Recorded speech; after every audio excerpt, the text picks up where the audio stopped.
Hi friends, today இன்றைக்கி நம்ம என்ன பிரேக்ஃபாஸ்ட் பார்க்க போகிறோன்னா தூதுவளை இலை தோசை தான் பார்க்க போகிறோம். ஃபஸ்ட்டு கடாய் வச்சு அதில் சின்ன சீரகம் மிளகு போட்டு நல்லா ஃப்ரை பண்ணிக்கணும். அதுக்கப்புறம் இப்போ குட்டி குட்டியாக கட் பண்ணி வச்சுருக்க தூதுவளை இலையை அதோட ஆட் பண்ணி அதோட பச்சை வாசனை போகிற அளவு நல்லா ஃப்ரை பண்ணி எடுத்துக்கணும். ஃப்ரை பண்ணி எடுத்ததுக்கப்புறம் இப்போது மிக்சியில் போட்டு நல்லா கிரைண்ட் பண்ணிக்கணும்.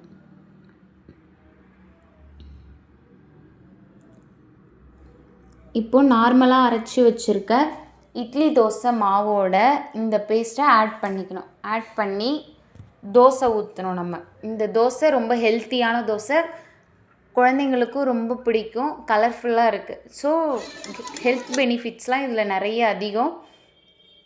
இப்போது ஹெல்த்தியான தூதுவளை இலை தோசை ரெடி. இது கூட கார சட்னி வச்சு சாப்பிட்டா ரொம்ப டேஸ்ட்டாக இருக்கும். ஸோ இந்த வீடியோ பிடிச்சிருந்தா லைக் பண்ணுங்கள், கமெண்ட் பண்ணுங்கள், சப்ஸ்கிரைப் பண்ணுங்கள், மறக்காமல் பெல் பட்டனை தட்டுங்க. தேங்க்யூ.